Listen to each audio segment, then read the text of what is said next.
Good evening friends, मैं रोहित प्रताप सिंह आप सभी का स्वागत करता हूं आरआर क्लासेस में।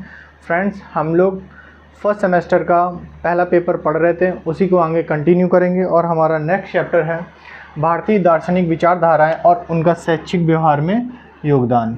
ठीक है, तो इन भारतीय दार्शनिक विचारधाराओं की बात करें तो ये दो विचारधाराएं हैं, एक है आस्तिक और दूसरा है नास्तिक।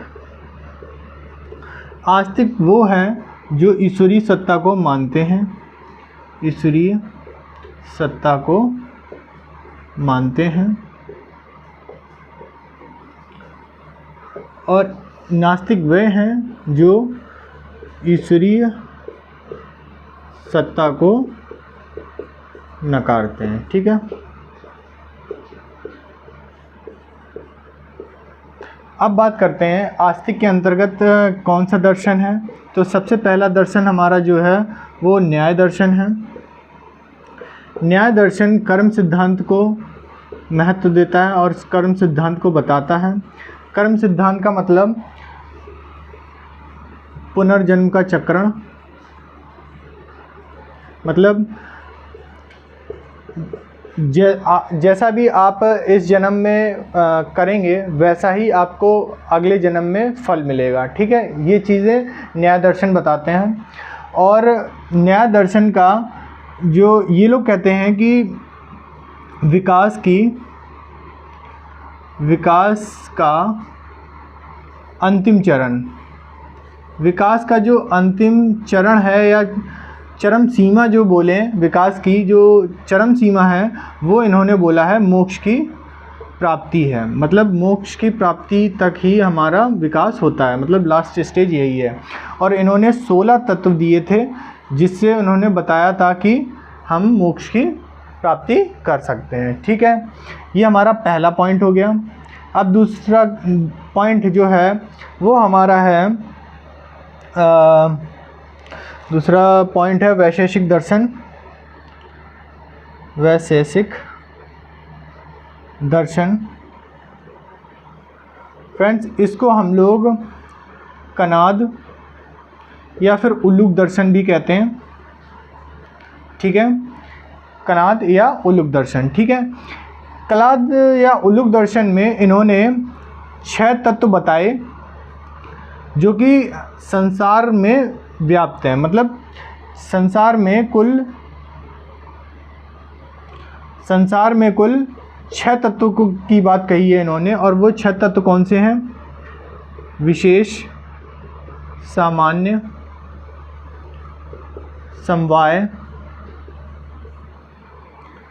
कर्म, गुण, अभाव, या ऐसे हम द्रव्य कह दें। ठीक है, ये 6 पॉइंट वैशेषिक दर्शन ने हमें बताए थे। ठीक है, चलिए आगे बढ़ते हैं। अभी हम लोग आस्तिक विचारधारा जो है उसी के अंतर्गत पढ़ेंगे।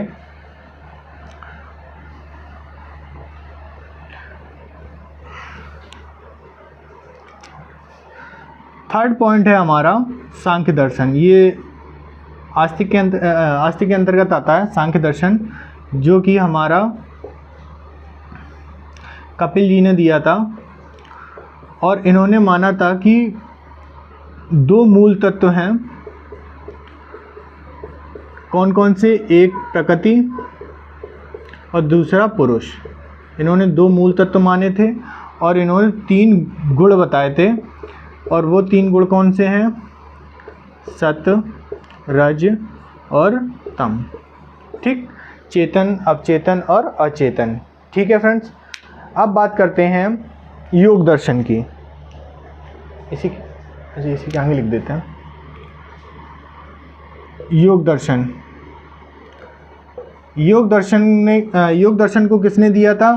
तो सभी को पता है, पतंजलि ने दिया था योग दर्शन को। और इन्होंने 8 जो है अंग बताए थे योग के। कौन कौन से हैं? यम नियम, आसन, प्राणायाम, प्रत्याहार, धारणा, ध्यान और समाधि। ठीक है फ्रेंड्स, ये हो गए 8 अंग जो कि पतंजलि जी ने दिए थे। योग दर्शन का जो ग्रंथ है, इसका जो ग्रंथ है वो योग सूत्र है। ठीक है, इसका जो ग्रंथ है वो क्या है? योग सूत्र। ठीक, नेक्स्ट की तरफ बढ़ते हैं।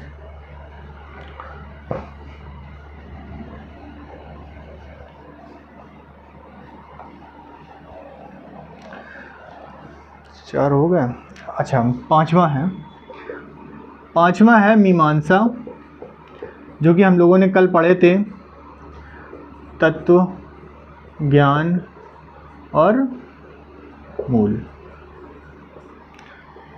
इसके बारे में हम लोग डीप में पढ़ ही चुके हैं। ठीक है, अब बात करते हैं वेदांत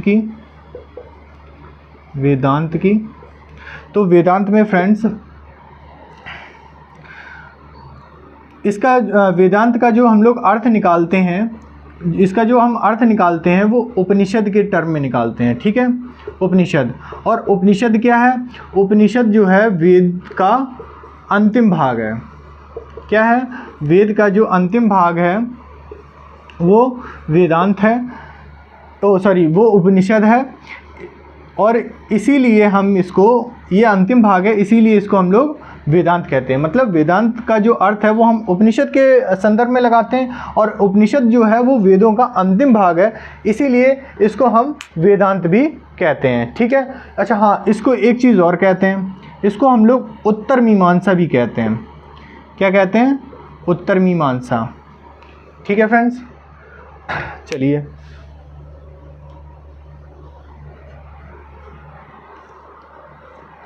आगे देखते हैं। अब बात करते, ये तो हमने 6 पॉइंट पढ़े जो कि आस्तिक के थे। अब हम लोग नास्तिक की बात करते हैं। नास्तिक विचारधारा।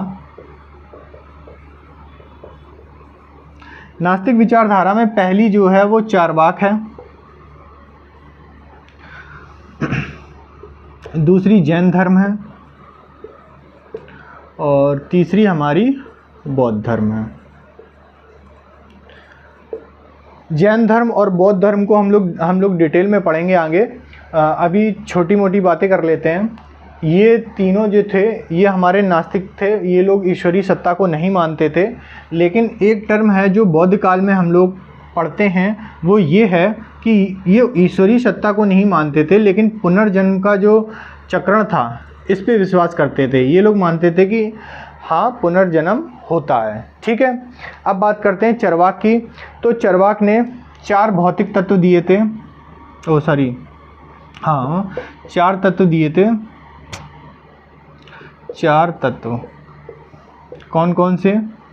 जैसे हम लोग नहीं शक्तिमान में 5 बोलते हैं कि 5 तत्वों से शरीर बना है, वैसे ही चार्वाक लोग कहते हैं कि ये 4 तत्व है। कौन कौन से हैं?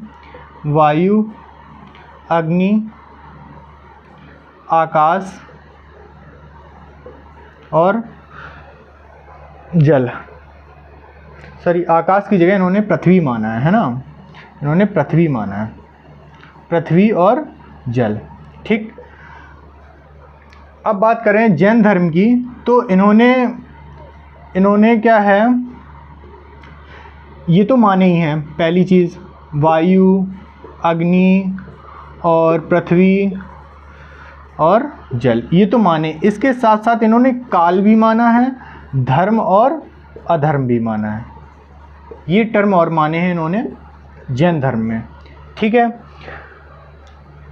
अच्छा, चार्वाक ने एक जीवन का सिद्धांत दिया था।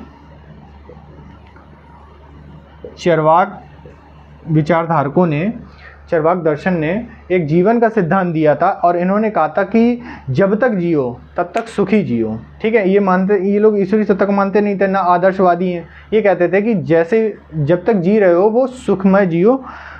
ठीक है। ओके, चलिए ये हो गया। अब कुछ योग दर्शन की बात कर लेते हैं। कुछ पॉइंट हैं हमारे।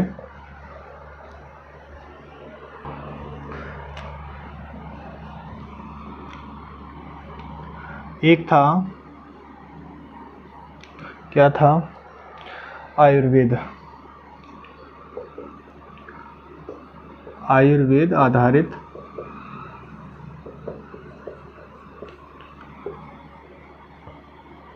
व्याकरण आधारित, और एक था आत्मक आधारित, सॉरी योग आधारित, योग आधारित। ठीक है। आयुर्वेद में हम लोग क्या कर, मेनली जो भौतिक शरीर है हमारा, भौतिक शरीर, भौतिक शरीर की रचना के लिए हम आयुर्वेद पढ़ते हैं। ठीक है। आयुर्वेद तो आप लोग जानते ही हैं, भौतिक शरीर की रचना के लिए। ठीक है। व्याकरण क्या है, ये हमारी भाषायिक है, भाषिक है। ठीक है। मतलब भाषिक सुरक्षा के लिए। ठीक है। जैसे हम क्या कहना चाहते हैं, अपने विचार प्रकट करना चाहते हैं, उसके लिए है ये। और बात करें तो योग की, तो ये हमारी है आत्मा की सुरक्षा के लिए। ठीक है। समझ गए। ये 3 टर्म और थे। इसी के साथ हम लोग का ये चैप्टर ख़त्म होता है। हम लोग मेनली की पॉइंट निकालते हैं जिससे कि अच्छे से अच्छे MCQ मिल सकें। और हम इसी के साथ आप लोग देख सकते हैं कि कॉन्सेप्ट भी हमारा साथ ही में चलता है। तो वैसे तो चैप्टर बहुत लेंदी हो जाते हैं, लेकिन हम लोग कुछ की पॉइंट्स निकाल के ला रहे हैं जिससे कि आप लोगों के लिए सुविधा हो जाए और MCQ भी आपको अच्छे से मिल सकें। तो आई होप आज की क्लास आपको अच्छी लगी होगी। अगर अच्छी लगी तो लाइक, शेयर और सब्सक्राइब करें। अगर कुछ सजेशन देना है तो प्लीज़ कमेंट ज़रूर करें। अगली क्लास में मिलते हैं। Thank you.